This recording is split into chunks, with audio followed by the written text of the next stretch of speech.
Hello students, welcome to Manan coaching. आज इस video में हम बात करेंगे क्लास 9 के चैप्टर फर्स्ट नंबर सिस्टम्स के एक्सरसाइज 1.3 के क्वेश्चन नंबर 6 की। Look at several example of irrational numbers in the form p upon q not equal to 0 where p and q are integers with no common factors other than 1 and having terminating decimal representations expansions.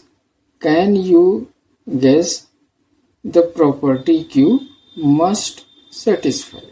अब यहाँ पे हमें कुछ example बताने हैं जो p upon q के रूप में हो, 1 के अलावा कोई कॉमन फैक्टर ना हो और वो पूरी तरीके से टर्मिनेट होते हों, यानी पूरी तरीके से डिवाइड हो जाते हों।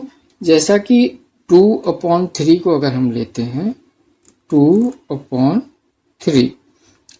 2 और 3 दोनों जो है ये हमारे इंटीजर्स हैं और इनका कोई भी कॉमन फैक्टर 1 के अलावा नहीं है।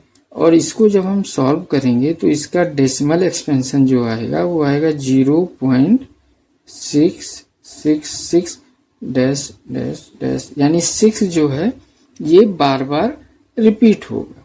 तो ये एग्जाम्पल यहाँ पे काम नहीं करेगा क्योंकि ये पूरी तरीके से टर्मिनेट नहीं हो रहा है, ये रिपीट हो रहा है। तो इस एग्जाम्पल को हम नहीं लेंगे, हमें ऐसा एग्जाम्पल लेना है जो पूरी तरीके से टर्मिनेट हो रहा हो। तो एग्जाम्पल के रूप में अगर हम 4/5 को लेते हैं तो 4 और 5 में 1 जो है ये कॉमन फैक्टर है, इसके अलावा कोई कॉमन फैक्टर नहीं है। और इसको जब हम डिवाइड करेंगे, इसका डेसिमल एक्सपेंशन लिखेंगे तो ये आएगा 0.8। अब ये आगे नहीं जाएगा, कंप्लीटली ये डिवाइड हो जाएगा। तो ये एग्जाम्पल यहाँ पे काम करेगा। इसके बाद अगर हम 5/6 को लेते हैं तो वो भी पूरी तरीके से टर्मिनेट नहीं होगा, वहां पर भी आंसर जो उसका आएगा वो रिपीटिंग आंसर आएगा। तो हम यहाँ पर 6 को 5 से अगर डिवाइड करते हैं, 6/5 को,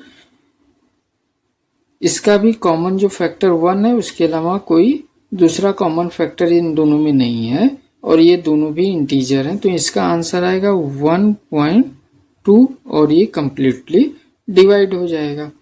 अब इसके बाद अगर हम लेते हैं 7/4 को, तो इसका भी आंसर आएगा 1.75 और ये कंप्लीटली डिवाइड हो जाएगा। और 7 और 4 में भी 1 के अलावा कोई दूसरा कॉमन फैक्टर नहीं है।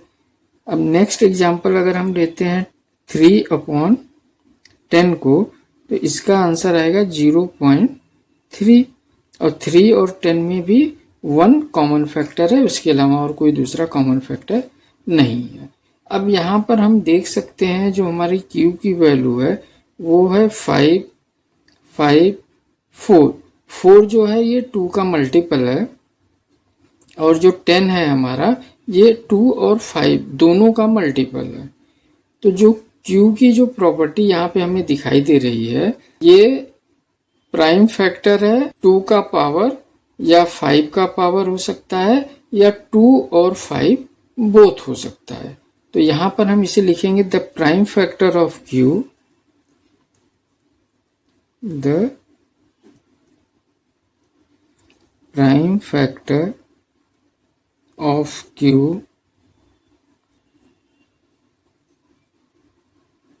has only power of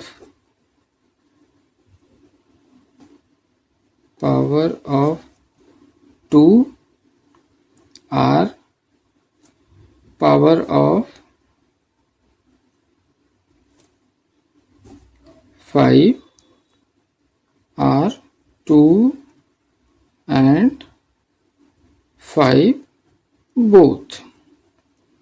यानी जो हमारा Q है ये या तो 2 या 2 का पावर या 5 का पावर या 2 और 5 बोथ का पावर हो सकता है। तो ये हमारे क्वेश्चन नंबर 6 का आंसर हो गया। इसी के साथ क्वेश्चन नंबर 6 हुआ कंप्लीट। तो स्टूडेंट्स, चैनल को लाइक, सब्सक्राइब तथा अपने दोस्तों के साथ शेयर जरूर करिएगा। Thank you student for watching this video.